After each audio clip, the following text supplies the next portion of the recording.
McCordic, just a medium speed shot. Each player has to pick up their speed just a pinch, and we have a radar gun on both players. They're both at 16 and 17 miles an hour.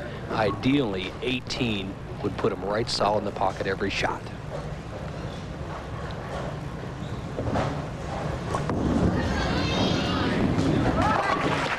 Okay, one of these frames we'll see a trip 4. You can count on it. An 8-pin lead by Pete McCordic.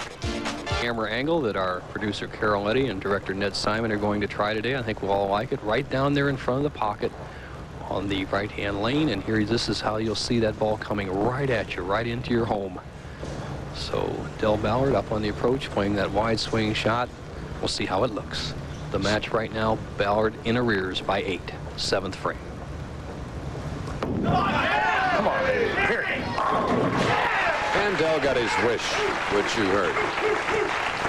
And his fans start whooping it up. Re-rack. You could see that ball coming down that lane and hanging out almost to the very last board, then making a left turn about 50 feet down the lane, driving all 10 pins into the pit.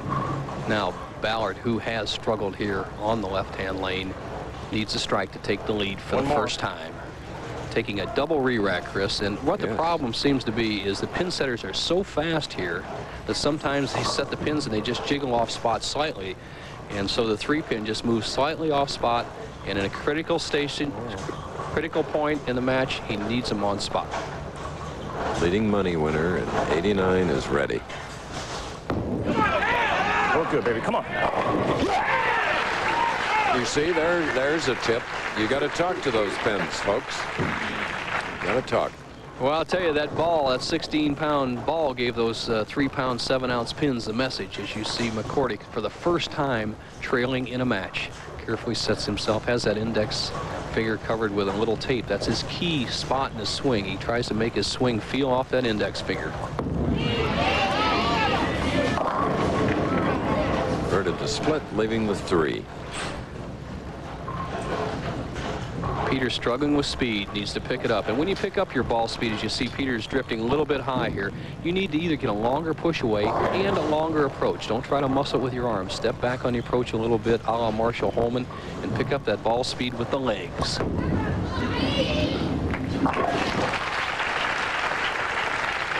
Getting late now, and 3 pins separating the 2. McCordic trailing by 3 as our tournament leader. Steve Wondrick and the next man up, Don Janello, continue to warm up off to our right. When you hear a pin fall, it's from their practicing like this. Pivotal 9th frame.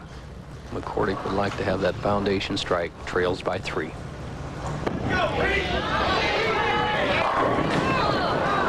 Robbed.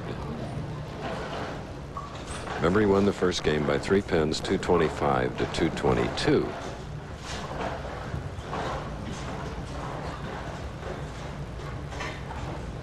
Nobody's missed a spare today. We've had some tough ones too. The 3, 6, 9, 10, the 3, 6, 10. 10 pins, no problem for McCordic.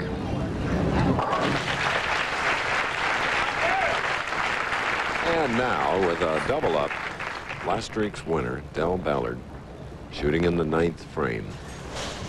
Leading by 4, can go out to 14.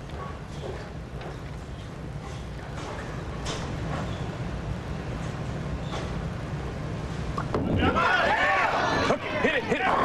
Yeah! Come on.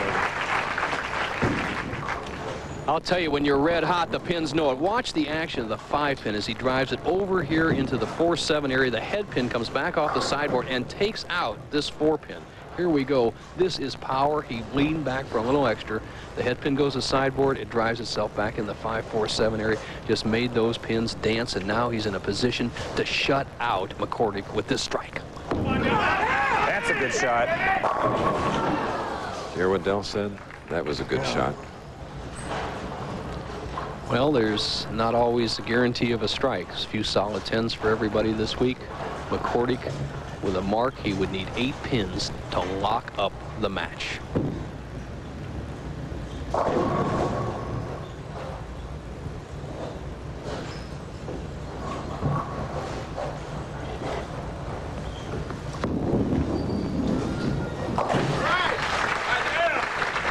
25-year-old, it's all business.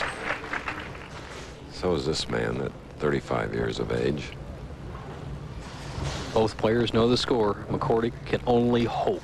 If Ballard gets 8 pins or more, he wins the match and will go on to meet, I feel, one of the great clutch players in the game today, Don Janello. If he gets anything less than 8, McCordic can come up and throw strikes to either tie or win.